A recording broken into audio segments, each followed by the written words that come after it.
So, from the last video, the only time they will ever allow or even want grieving or any show of emotion is when they are weaponizing it. Okay? When they are using it, and the only time they want you grieving is, grieving of the leader. Oh, our great leader died. So grieve that. And oh, you're not grieving enough for our great leader's death, you know, and they will and that's the thing. They have taken absolutely everything and they have weaponized it. They have flat out weaponized it. They're, it doesn't matter what it is, they use it as a weapon. And if they cannot turn it into a weapon, they see the item as worthless and needing to be destroyed. Period. If they can't turn, you know, even something such as crying into a weapon used to harm people, actual human beings, then they see it as worthless and something that needs to be gotten rid of. They will even take feathers and use it as a weapon. Remember the term in America here, tarring and feathering? Feathers should be the most happiest and most nicest and most helpful thing in the world, and yet they took it and they used it as a weapon. They believe in weaponizing absolutely everything. And so they will weaponize even crying and grieving, And if they can't weaponize it, they want you to stop it.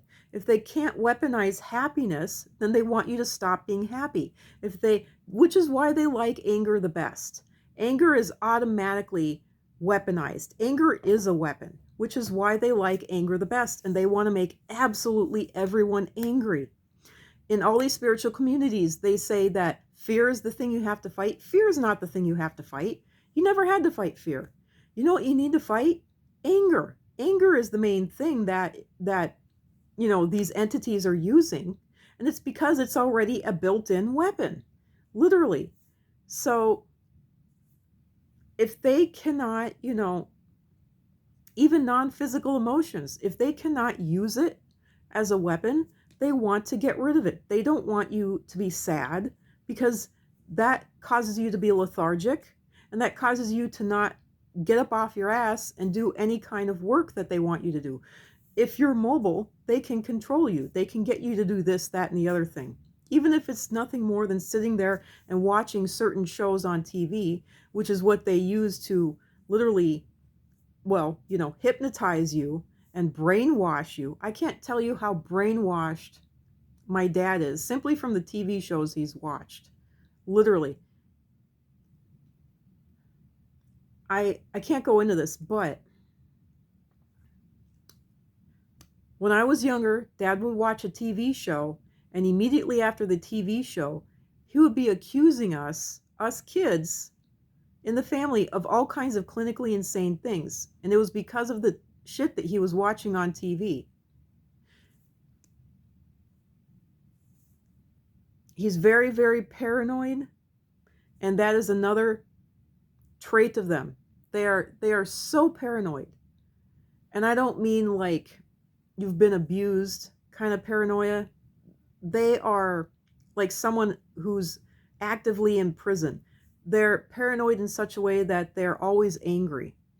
They're always angry. And they are constantly thinking that people are stealing their stuff, that someone is trying to stab them in the back, that kind of paranoia, that someone is trying to poison them. My dad was constantly thinking that about my mom.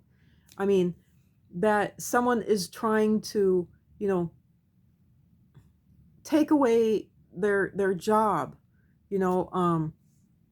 trying to throw them in jail, trying to give them a ticket, trying to, that type of paranoia. Someone is always trying to, and I'm just bringing up, hallmark things of my dad. Someone has taken the hammer. He can't find the TV remote. He can't find his milk. Can't find the cereal. And this is just everyday minutia. It's always someone else's fault. It isn't that they misplaced the remote, they misplaced the hammer, they drank all the milk, the cereal got eaten, you know. Nothing common and everyday. That's the other thing. They always have to blame other people. Nothing is ever their fault. And they're always making victims out of anyone they can grab. It's never their fault, and they're making victims out of anyone they can grab. Anyone. And it's usually the closest person, but or actually really the most easiest to blame. You know, the underdog in the family. There's always one person in the family that everyone blames for something. Even if it's just the dog or the cat, they're always blaming some some person or entity for something. This is a hallmark of the Vril, literally. They will always, always, always blame someone for their screw ups, for just anything at all. They're paranoid and they're always blaming someone for who knows what. And they're so incredibly imaginative, it's disturbing. It is truly disturbing. It's like no one could have imagined that in a billion years, yet you managed to think that up in a split second when you were angry? What the heck? So, and this goes on to my next point that I made here. They also love to point fingers of blame. They will blame individual people, but never. And oh, so okay, this is something that I didn't say here. They will never blame companies. They will never blame governments. They will never blame religions. They will never blame science. And they will never blame people in authority. They will never blame any entities that are over them. All right? They will never blame their boss, even if it was their boss's fault. They will never blame the company itself, even though it's the company's fault.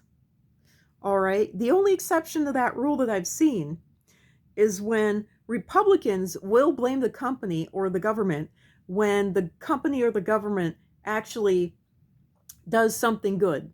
You know, they support the homeless, and it's not just superficially. It's when they actually do give stuff to the homeless, or they actually give health care to their workers, or they actually give more money to their workers. You know, they up their pay, or they, anything, or they give free childcare to their workers,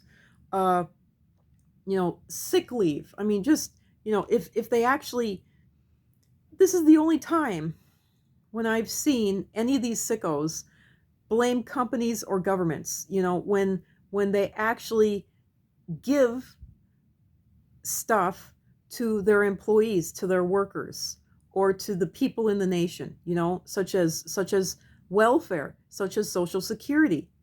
The grand old party, they call them grand and old for a reason. Old because of old dinosaur lizards that have been transferred from one body into another constantly and continuously, never dying. And that's why they're better than all of us at art, at science, at music, at anything. If you find a prodigy, they are not human. They're just not, period, point blank. Very rarely will they be human. So back to my points, these non-player characters love to point fingers of blame. They will blame individual people. So individual people they will blame, but they will never, never, never, never blame companies, governments, religions, science. Instead, they will always blame individual people, even going so far as to make it look like it was one person's fault, instead of, say, the corporation's fault, or the government's fault, or the religion's fault, such as a church or etc. or whatever. So they will always, like these forest fires. They were having some massive forest fires in California all these years ago, and they ended up deciding to blame it on one person and putting one person in jail for these massive forest fires. It wasn't that one person's fault. That's the most ridiculous thing I've ever heard of. Guess who wanted one person put away for it? Literally, or even a small group of people. The Vril, the non-player characters. They want to blame, and so guess why? Because they're the ones that actually cause these massive fires. A lot of times, when they are the cause of it, they will blame it on one person or one small group of people, and they'll put them in jail. Gotta go in the next video.